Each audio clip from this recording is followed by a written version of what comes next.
Welcome to Musings and Modalities. I'm your host, Tristen Stawicki. Think of me as your pragmatic shaman bestie. Join in with other high vibe, lovely people as I unravel spiritual ideas to help create change and growth in your life. I cover a variety of spiritual topics, sharing knowledge to meet you wherever you are in your journey. As a shaman, astrologer, and human design reader, I help you understand how to make informed decisions and incorporate different modalities using discernment and your own intuition. Today, you will gain powerful shamanic healing tools you can use to incorporate spiritual practices in non-traditional ways. Whether you're just beginning or need a knowledgeable best friend with the next phase of your journey, I'm here to help. Stay tuned. Musings and Modalities starts now. Hi, everyone, and welcome to Musings and Modalities. I'm Tristen Stawicki, your shaman with an MBA, and I'm so excited for today's episode, Crush Your Quota, Not Your Soul, with sales witch Meghann Misiak. Meghann is a sales strategist and nervous system obsessed coach. She's spent 10 years in software as a service, SaaS, right? For those of you who know, you know, building enablement, leading teams, and consulting for companies like Deal, HubSpot, Blend, and Movable Inc. She's been featured in Sale Better, Outward Bound or Outbound Squad, and the Revenue Enablement Society, which all sounds incredibly cool. And now coaches top sellers one-on-one on how to win more, work less, and sell like actual humans. This conversation is so needed. Welcome, Meghann. Thank you so much for being here. Thank you so much for having me. I was so excited when you reached out. Absolutely. No, I love what you're doing. I specifically kind of saw your work on LinkedIn, and not only did I really resonate with um, the content that you're creating, but also your overall mission, right? And the kind of clear and iconic tagline of crush your quota, not your soul, which sales for many of us, especially as business owners, people that are actually in sales day in and day out, people that, just dread interacting with salespeople, which is so sad. You know what I mean? Um, Yes. so I would love to if you could set the scene for us, talk about your background in sales and, what drove you to show up differently in the world. Yeah, so I always joke that I've been in sales since I was 16 years old.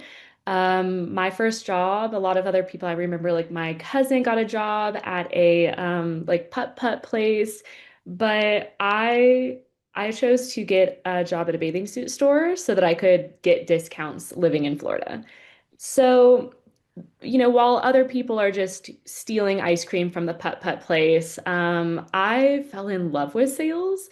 And I remember it really taught me a lot about solution selling because when you realize that you have a 5 bathing suit limit until someone, like if someone tries on 5 bathing suits and does not like it, there's a high potential for them to start crying. Oh. And so it taught me a lot. I actually like worked in retail for years, and then in college I worked in as a leasing agent, so selling apartments to work my way through school.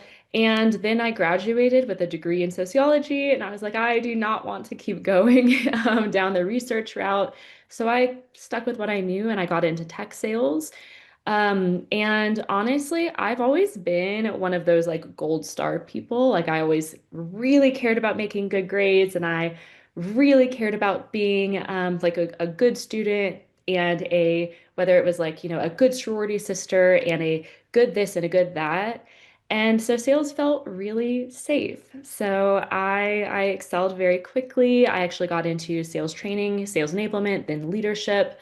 Um, yeah, until it broke me. And I'm sure we'll get into that. No, absolutely. Thank you so much for sharing that, especially as you talked about kind of early in your career when, you're dealing with people's hopes and dreams where they're living as well as their body, right? Yeah. It's very sensitive and having that emotional awareness and high emotional intelligence is so important. So you can hear kind of what they're asking for behind what they're sharing.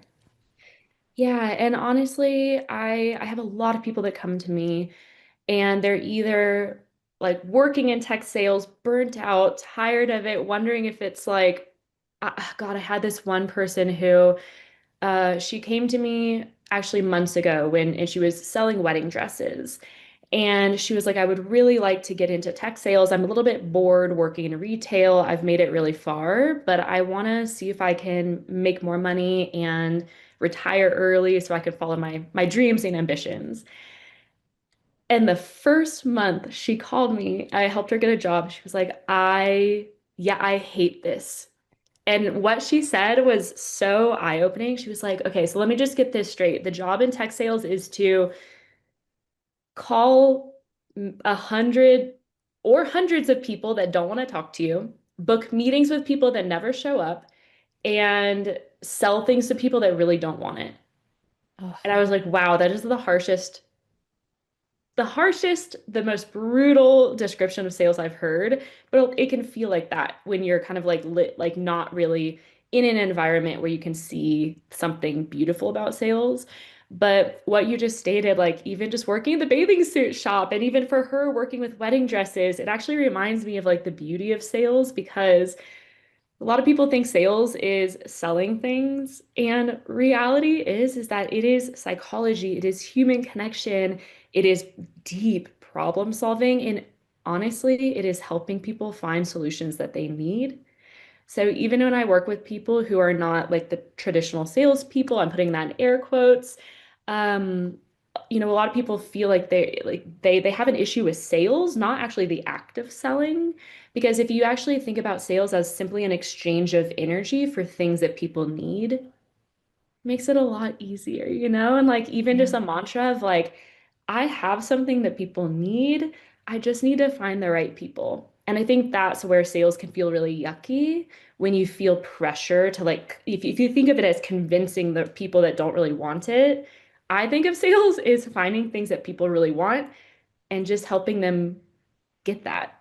And so Mm. it's very different energy. Absolutely. Yeah, and I've often found when the energy around sales is yucky, it's not necessarily on a person-to-person level. It's the corporate energy that's Yeah, forcing those transactional interactions because that company doesn't value relationships that are authentic. exactly. Yeah. Exactly. And that was a beautiful kind of segue into kind of pairing the energetic of sales with strategy. What kind of makes this approach so effective for you? Yeah, so since your audience, I've heard is all into the woo, I will also I can tell y'all like Please. I post a little bit about this on LinkedIn, but I'm an energy geek. So I actually have my Reiki certification. I own an Aura camera and do Aura photography. So it actually has plates where you put your hands on it and it reads your energy and portrays that onto an image. I also read palms. I read tarot. And for me, energy is everything. I will say, like, when I was talking about my background and like loving like the gold stars and all of the achievement, I spent decades being completely dissociated from my energy and from my body, honestly. And, all of these modalities really helped me. And the weird thing is that I feel like previously I treated sales like more of a problem to solve. And I was doing a lot of things, like I approached even like body language very mentally, where I'm like, oh, I need to like look at them and see how they're tilting their head. Mhm. And the weird thing is that the more that I've studied energy, and actually I want to highlight like a lot of people that think that they're not very good salespeople or they're not the sales persona think that they're not because they're not that like highly mental, highly driven, highly competitive, highly like I know all of this super professional talk tracks and sounds like a salesperson.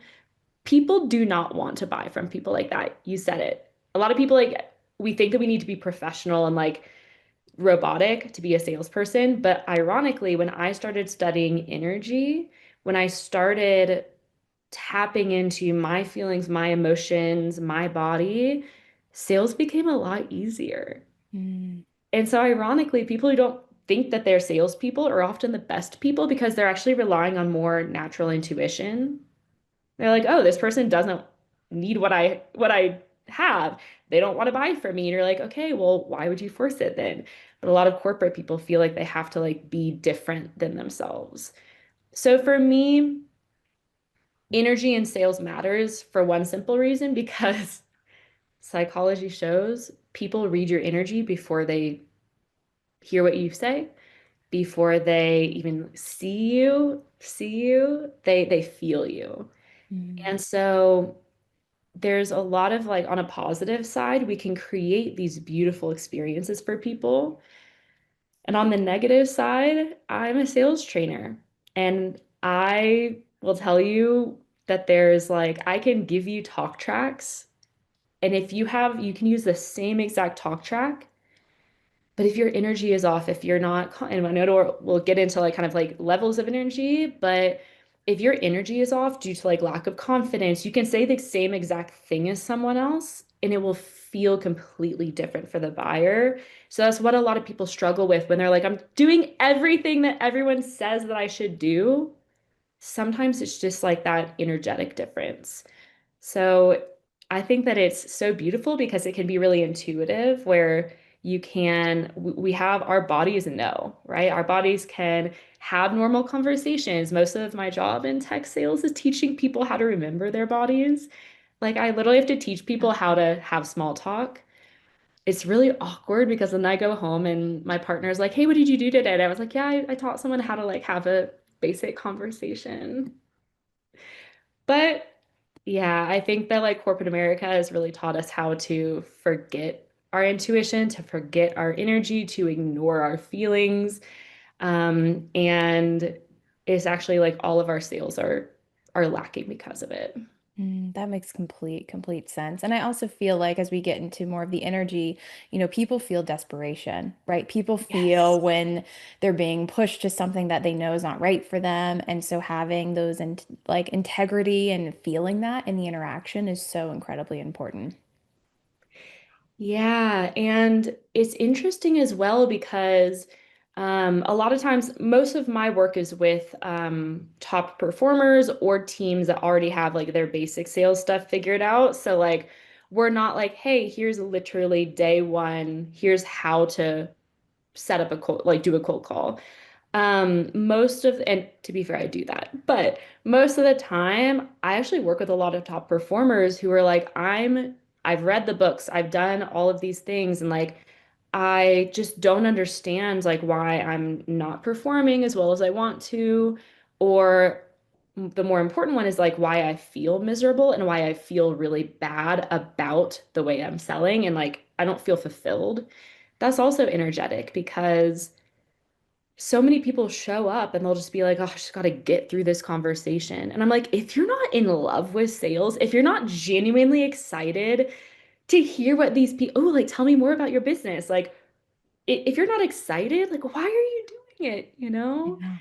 And I think like people feel that energy as well. Like, wow, I listen to so many sales calls where with the perfect talk track, people are like, hi, thanks for joining the call today. And you can't, I think with the pod, like a lot of people can't even see my face. I hope you feel that energy. Yeah. Like, I hope you feel that I was not excited. Did I sound excited to hear you? No. And so I think ironically that actually deeply impacts buyers and it also deeply impacts the way that like how much fun and fulfillment we get out of sales as well. That makes complete sense. So when we think about ways, kind of tactics that those listening can think about, the energy that repels sales, which we've talked about a little bit, Yeah. what are three ways listeners can kind of clean up their energy?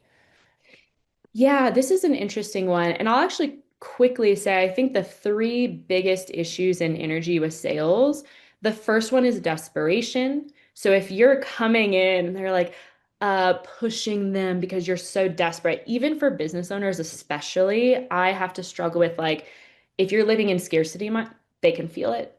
Yeah. So like if you're desperate for something, I feel like for me, and I'm getting ahead of myself. I will share some tactics to work through these. But yeah, if you're desperate, they can feel it. The second one I would say is the pressure to perform and when I say perform, I mean like, again, what we've been talking about, the pressure to feel like I need to sound smart.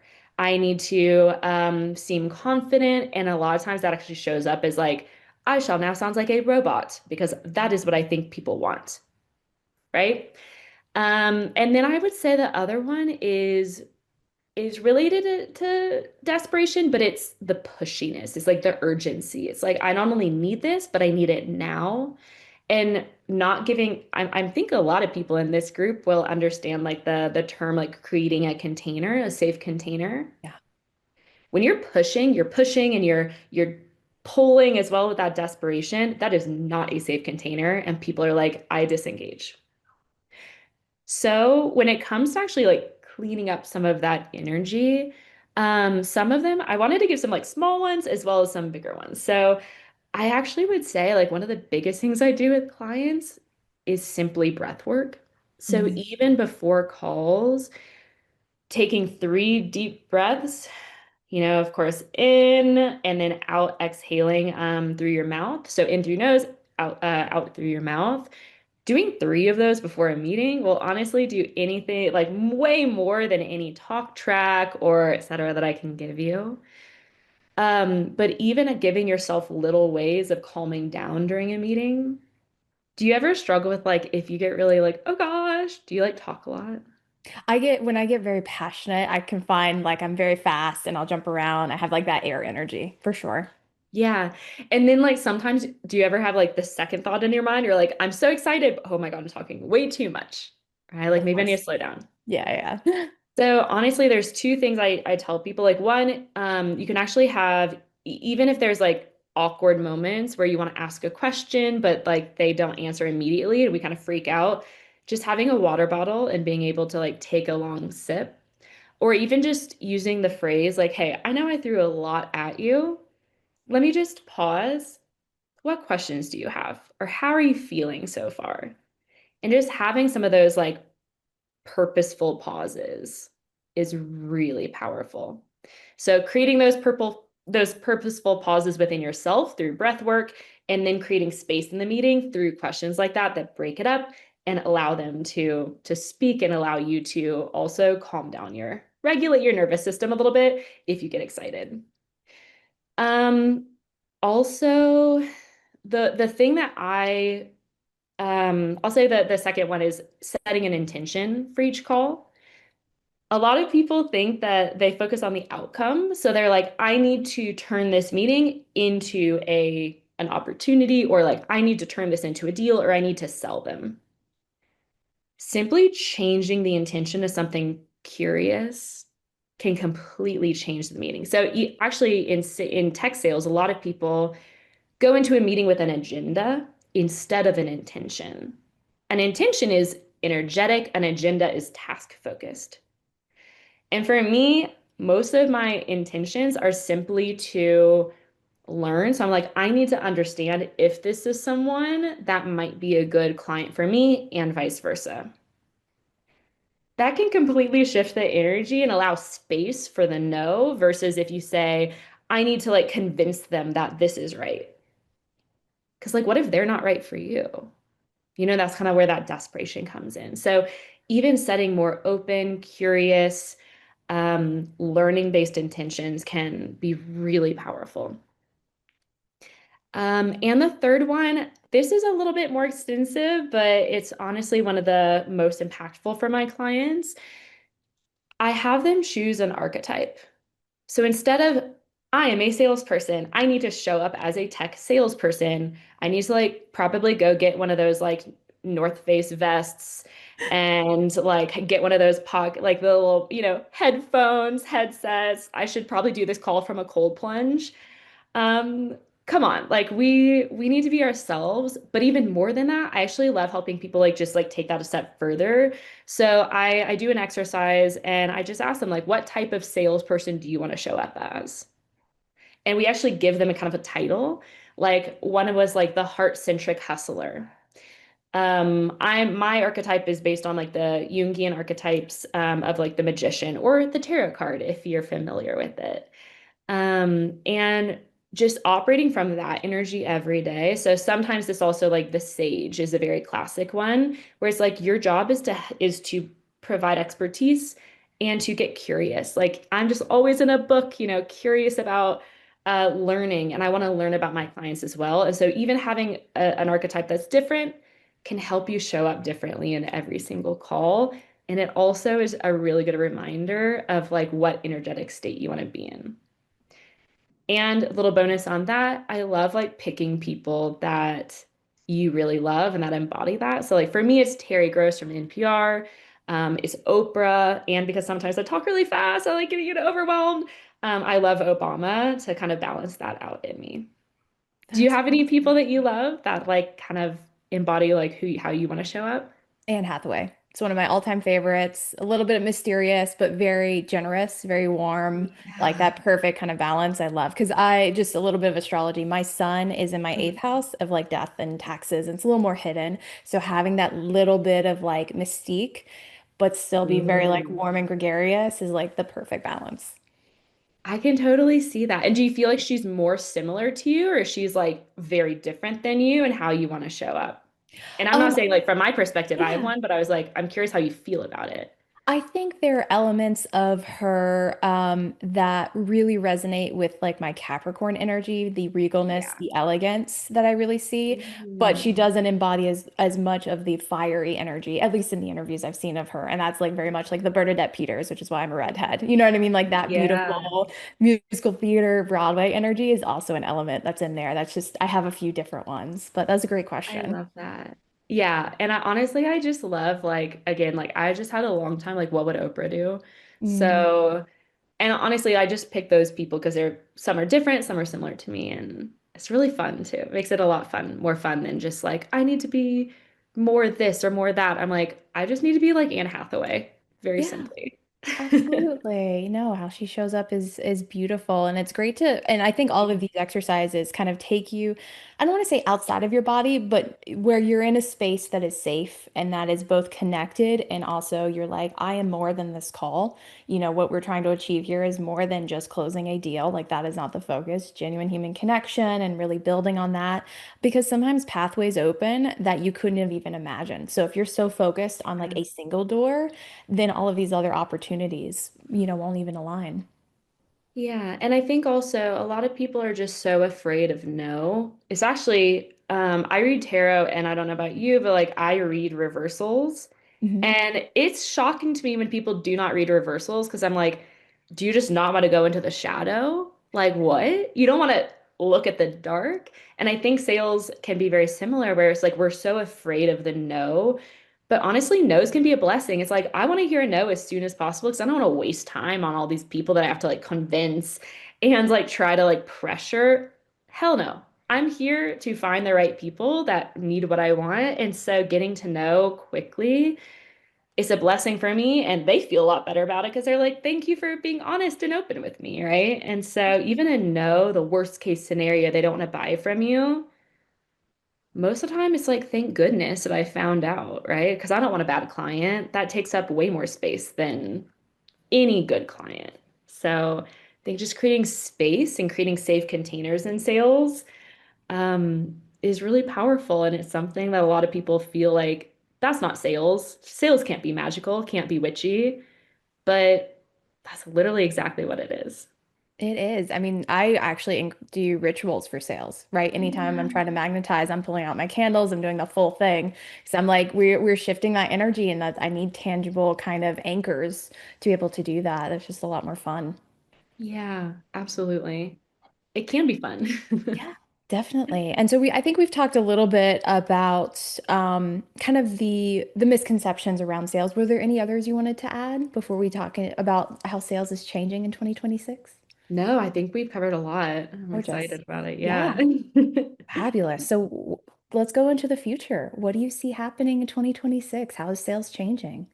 Yeah, I mean, I hate to be that person, but I do need to just address like AI is shifting everything. Yeah. And I think a lot of people, to be fair, a lot of companies are replacing salespeople, replacing everything with AI. And ironically, I think that the best salespeople are going to be the ones that do two things.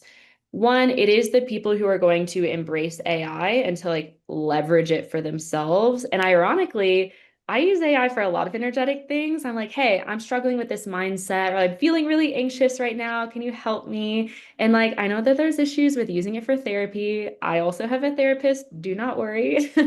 But for me, it ha handles a lot of those like daily anxieties. So if you're feeling really anxious for a call and your energy isn't right, you can have it give you a pep talk. Like Mm, that's so powerful. But also for things like research, for things like I just need to understand if this might be a good fit, or can you help me prepare for this meeting and show up in a good way? It's so interesting to see like we need to use AI, but also I think that the people who are leaning into their humanity and again into their body, into their energy that cannot be replaced by robots, but are supplementing their natural skills and humanity, aka like the things that AI can't replace, will be the ones that win. And so I think like deeper connection and like even sales tools like call recording systems, they cannot, they can't assess energy right now. So like they might have things like, okay, like, well, you're using the same exact talk tracks, the same exact this, like the transcripts look exactly the same. I don't know why this seller's doing better. But a lot of times it's like everything that happens between that. So I think like energy will win in 2026 in a world where like everyone's trying to replace everything with robots. Humanity and energy wins.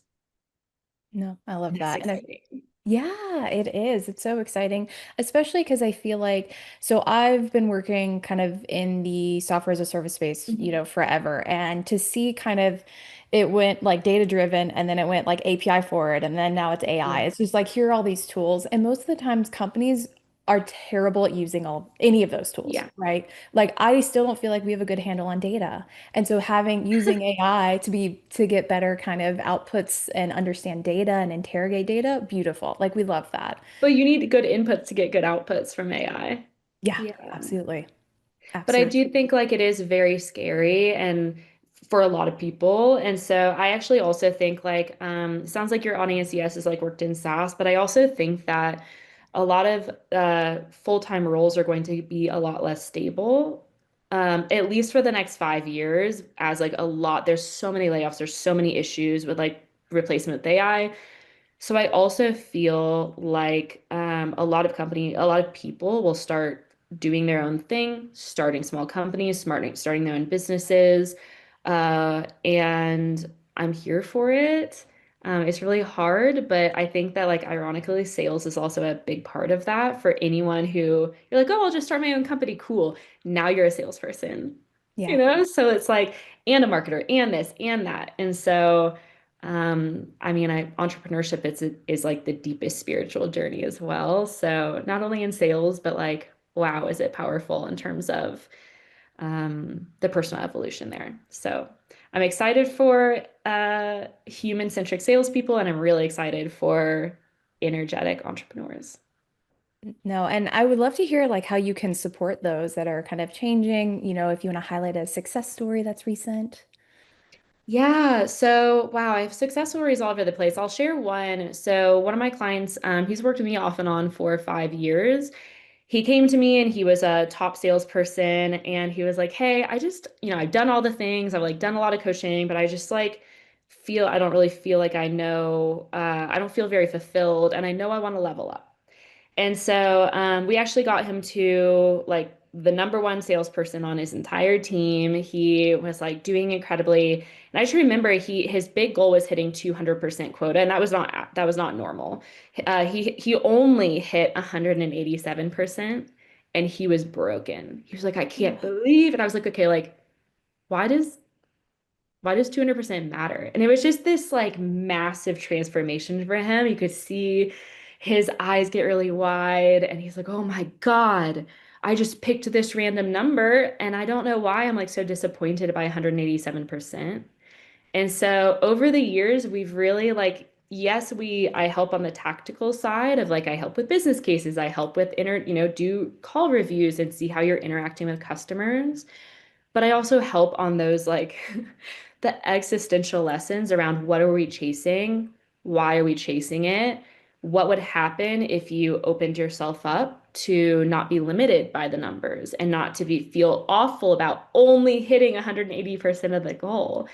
And so I do a lot of the tactical sales work to help you make money, to help you obviously convert more calls, but I do so much of the inner work of helping you find more fulfillment in sales, connecting on a more human, authentic way with customers, and overall just like feeling happier in your life because you're actually able to regulate your nervous system, find rest, and feel really proud of the way that you're selling.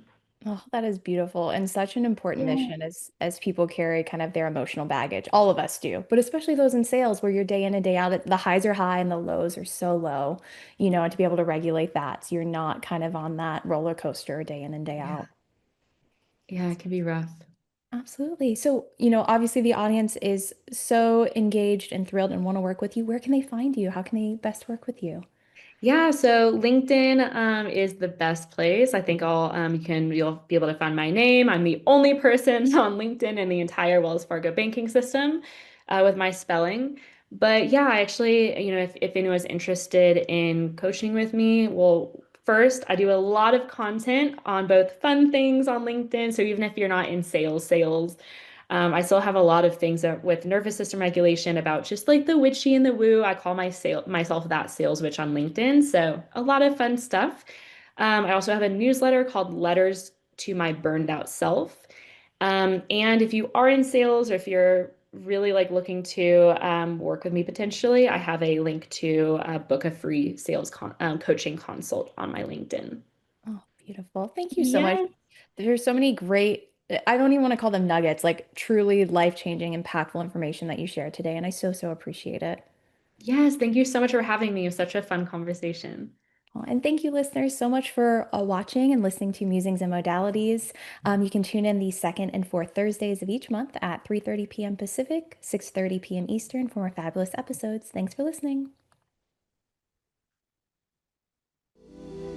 You've been listening to Musings and Modalities with me, Tristen, your pragmatic shaman bestie. For more powerful healing tools, join me every second and fourth Thursday at 3:30 p.m. Pacific on Transformation Talk Radio. I cover a variety of topics to meet you wherever you are at on your spiritual journey. Learn techniques to work with pendulums, past life healing, astrology, and more. Please share the show and subscribe for more guidance from your pragmatic shaman bestie at musingsandmodalities.com.